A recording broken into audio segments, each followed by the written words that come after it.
I'm going to preview the Baylor versus LSU football game, which is the Kinder's Texas Bowl, which will be played on December 31st at 2:30 p.m. Central Time on ESPN.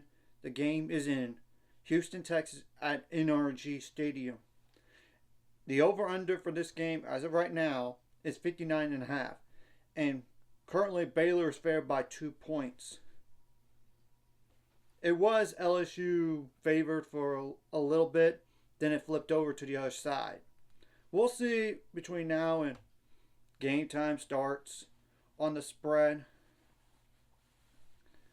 And I will mention that I'm not including any guys that enter the transfer portal for LSU for this preview here. Yes, I know I listed one guy, but he stated that he was going to play and be available for the game. And that's like the backup second string quarterback. And I doubt he was going to play, to be honest.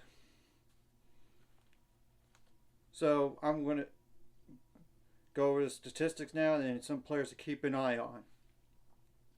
So offensively, they run like a multiple offense, which they're more of a pass-happy offense when you look at the stats for this year.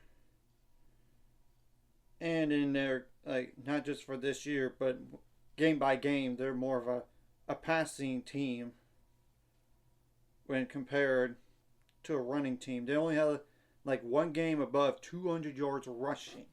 Just one game. And that was against South Alabama.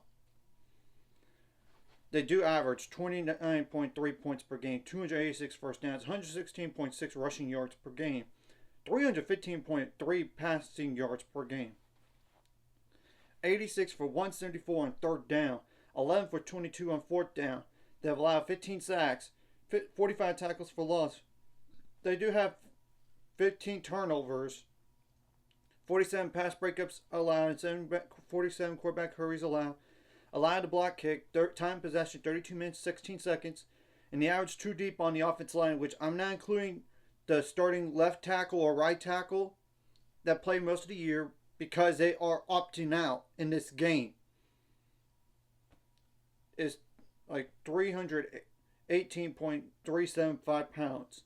So it's like a makeshift offensive line right now, and supposedly this was like out practice on December 18th. Left tackle is Tari Adams. Left guard Paul Mubenga. Mubenga. Apologize if I butchered that. DJ Chester at center. Bo Bordelon at right guard. And Miles Frazier at right tackle.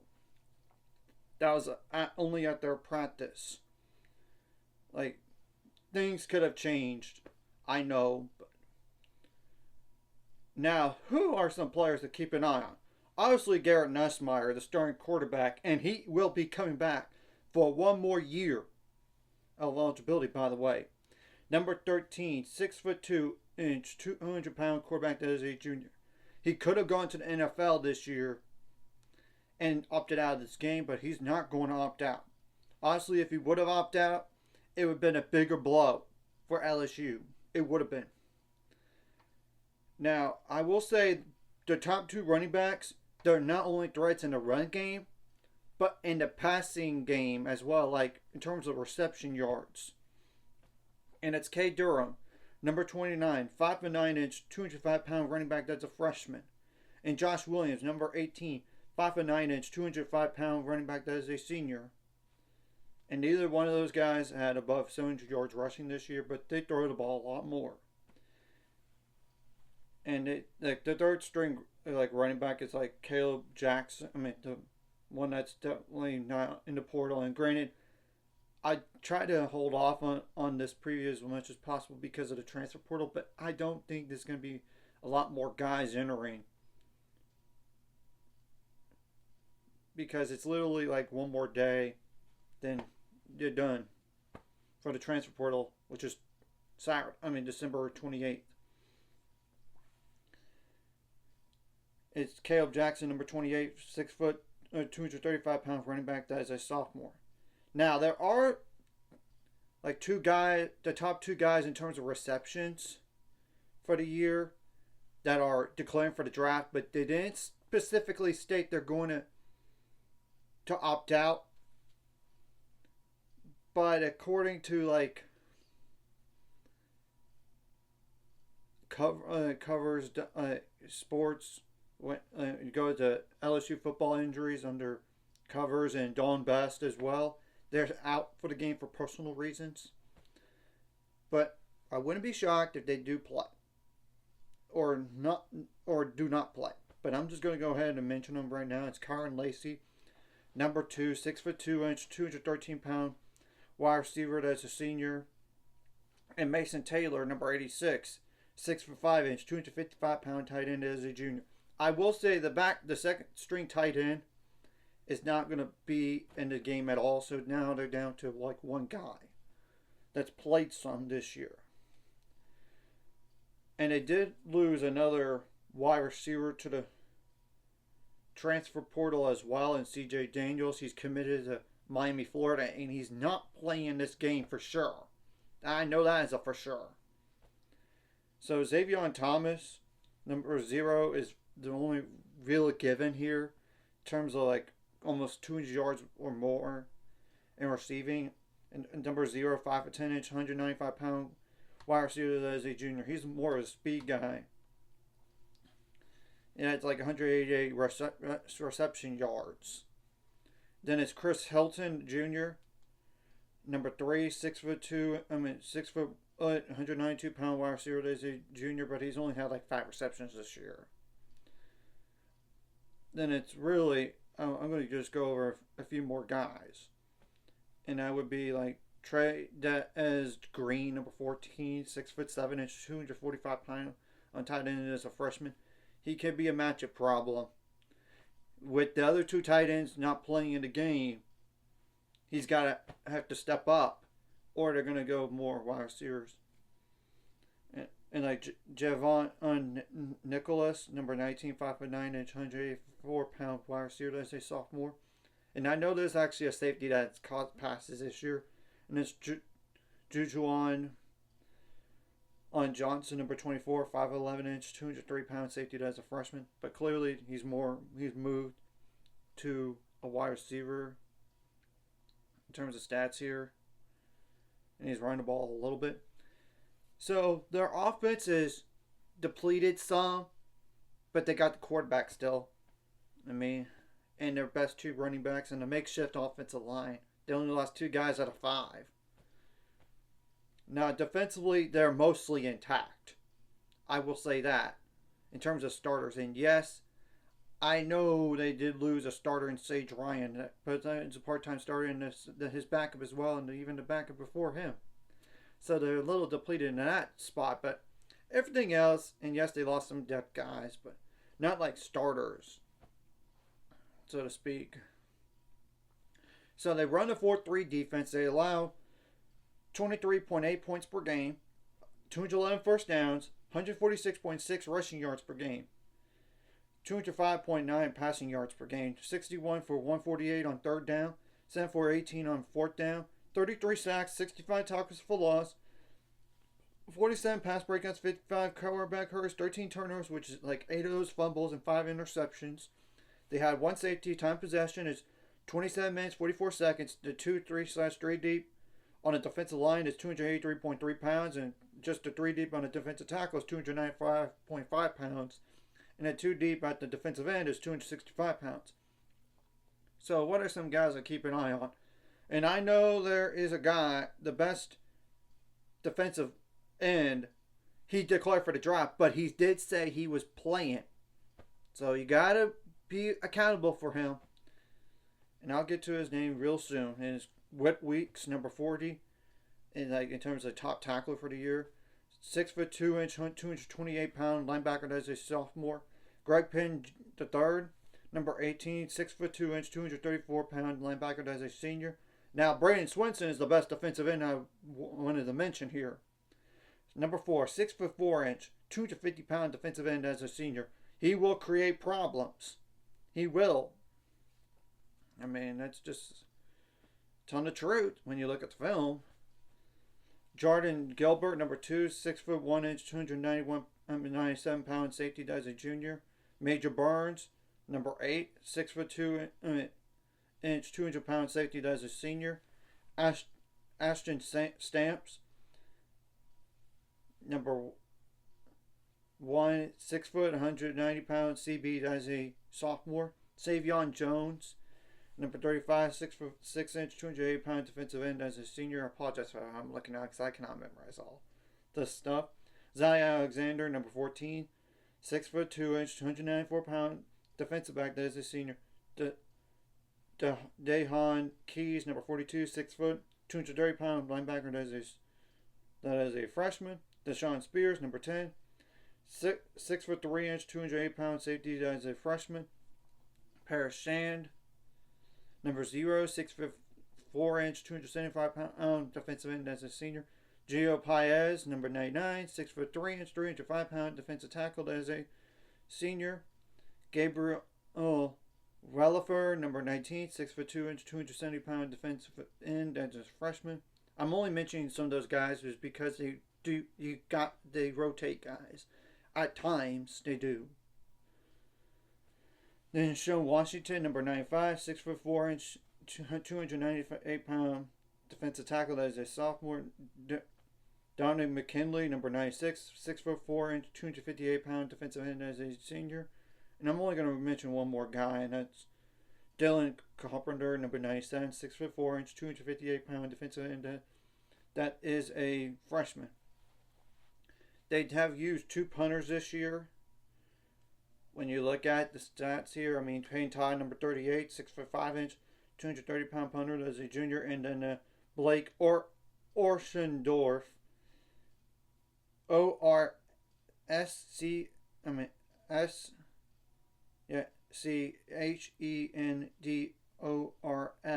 number 99, 6 foot 7 inch, 220 pound punter as a senior. The most commonly used kicker is Damian Ramos, number 34, 6 foot 2 inch, 109 pound kicker as a junior. So the only guy for Baylor that's not going to play, besides like backups, when you look at the transfer portal, there's a few of them like Avanava Saleh at offensive line, but he is not going to start. The bigger loss is like Corey Gordon Jr., but Carl Williams will be back in this game for Baylor, and that's huge.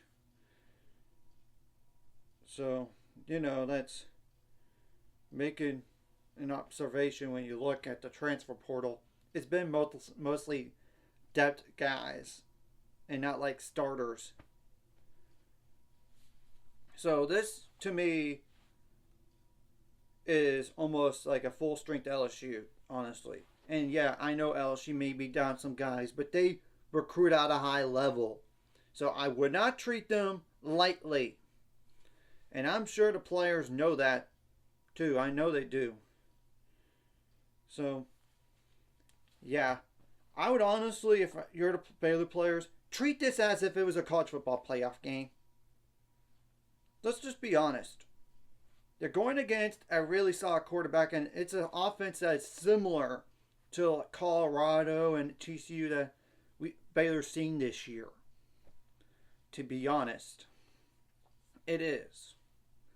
And both of these teams are 8-4. Baylor's 6-3 in the Big 12, while LSU is 5-3 in the SEC because they did lose one game in a non-con to USC, and they lost like 3 straight games to Texas A&M, Alabama, and Florida. And Baylor's 4 losses were before the bye week, as we all know. And Utah, which that looks like a bad loss now, but they were healthier back then when compared to now. But I would say right now Baylor would beat those guys. And Colorado was just a like one of those miracle plays on a Hail Mary. Let's just be honest, and make the field goal there. Don't worry about the Hail Mary. They lost like literally a helmet hit away from tying the game in overtime. They did lose to BYU despite the slow start. It was like 34-28, as we all know. And Iowa State's the only outlier in terms of blowout. Blowout. Yes, I know Utah was, you could classify that as a blowout, but Baylor fought back in that game. So they have won 6 straight games, while LSU is 3-3 in the last 6. When you look at it, I mean, they started, 6-1 prior to the A&M game, and then they lost to A&M. They didn't have an answer for the running quarterback. Obviously, Alabama running quarterback, they didn't have an answer either. They lost to Florida, but they ended with wins against Vanderbilt and OU. Now, one thing across the board, you got to make adjustments on the fly, because you never know what LSU is going to change their scheme to. Because honestly, I could totally see LSU trying to lean on those running backs more in the passing game or in the running game. You know, given the wide receivers and pass catchers not going to be there. Honestly, it wouldn't shock me if they do. I mean, that's just telling the truth. You got to limit your penalties. I mean, you don't want to commit a penalty, especially on 3rd down. You can't be intimidated by LSU, all because of their talent. You just can't be intimidated by them. And you got, of course, you want to keep your composure as well. I mean, that's the thing. I'm trying to think what else across the board. Like, you gotta be more motivated than LSU is, which I know LSU wanted better than aim for, but at the same time, they don't want to end with the 5th loss. That's the thing. And this is a huge, this group, no matter what happens for Baylor in this game, they have some momentum going into next year. But to get even more momentum is to win this game here. And I know what LSU has in the transfer portal coming, but just saying, but like, watch out for both of these teams and for next year. But as for this game, now I'm going to start with special teams wise. You can't have special teams blunders. Watch out for fakes.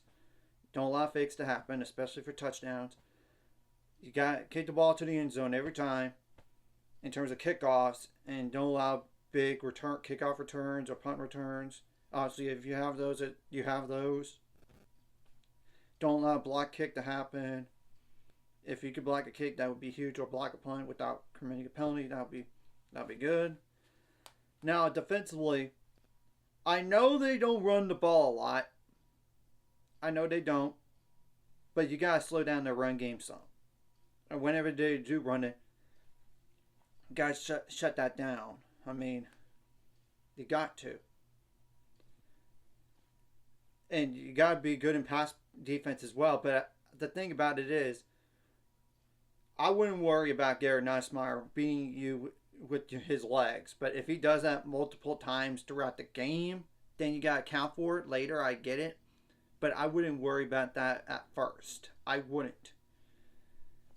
I mean, you can't get beat deep. I mean, you can't. You got to get some pressure on and make pressure on, especially with this makeshift offensive line. I mean, just telling the truth. They did lose 2 guys, as we all know, on the offensive line because they're not going to play in the game. I mean, that's the thing. And the last thing you want to do is give Garrett Nussmeier so much time in a pocket that he has all day to throw the football. You don't want that to happen. You got to tackle well. Tackle in space well. Limit the yards out to catch. And yards after contact. Force turnovers in this game, because if you do that, it'll really help your chances. And limit the points on turnovers. I mean, that's the thing. If you do turn the ball over, don't allow them to score anything.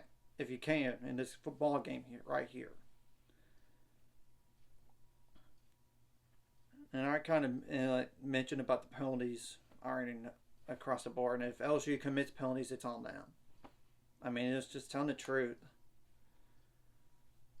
And like the linebackers, CBs and safeties need to step up in the start position. Needs to step up in the pass defense and even in the run game as well. Besides the front 7, I mean, Now, offensively, this is going to be an interesting challenge because LSU does not allow like a ton of rushing yards. They've been mostly beat. Like in 2 of their 4 games, they were torched on the ground by A&M and Alabama with running quarterbacks. And Sawyer is not necessarily a running quarterback. Maybe they'll run him a little bit in this game since he's a little bit healthier. So either way, you got to have your run game step up because I do think Sawyer is better when there is a good run game offensively. And it's not that I don't believe in Sawyer. I do, because he definitely is one of the reasons why Baylor turned around the season from 2-4. You can't deny that. You just can't. But it'll make his job a lot easier. And this is a secondary that does struggle at times. So you got, or like linebackers in coverage. So you got to take what the defense gives you offensively. Don't turn the ball over. Get some points out turnovers. The offensive line needs to step up, not just in terms of the run game, but in the pass game as well, because this is a good defensive line. And this is probably one of the better ones since the Houston game. Just be honest. And I know Houston has a really good defense. It's probably the best defense since that game, because Kansas' defense was horrible. Let's just be honest. Same thing goes for TCU. In terms of like run defense, they are better than TCU, but they're really good in pass defense though. They are. Texas Tech's defense is garbage. I'm just calling it the way it is. West Virginia's defense can't stop a nosebleed, especially during the passing game. But with the running game, yeah. And I would dare to say those wide receivers need to win those one-on-one battles and try to make 50-50 ball contested catches, because that does make a difference in the game. You got to secure the football, as in like don't allow like a big hit and then ball comes loose. And the wide receivers need to step up in the run game. In terms of blocking, same thing goes for tight ends. And let's not try to force anything that is not there. Take what the defense gives you, and if they're going to give you a running lane, take off and run, and then get down quick. So, or if it's like a check down, it's a check down, and go. And they may try to get the ball out quick and just do like a wide receiver screen to the sidelines and go upfield. So that's all I really got to say about this game. It's going to be a high scoring game, I think. And let's go out there, play with the chip on the shoulder, and try to beat an SEC team. Because seriously, it would really help your confidence and give you some more momentum going to next year. And this would also help the Big 12 as well to give more respect on the conference. And I don't know about the motivation necessarily for LSU going this game, because they wanted more than just 8-4. They probably wanted like an SEC title game appearance, college football playoff appearance. But at the same time, like I said earlier, they surely don't want to have a 5th loss. So they're going to be motivated by that, I'm sure.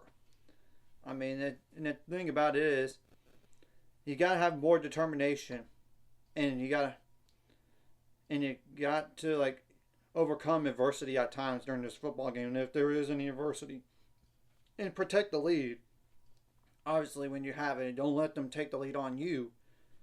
I mean, I'm sure the coaches are ready for like those like overtime situations as well, especially like the 2-point conversion stuff. I mean, so let's go out there, give it our best shot on New Year's Eve at 2:30 p.m. Central Time on ESPN in Houston.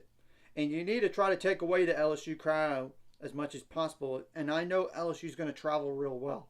Look at the distance between the Houston and LSU.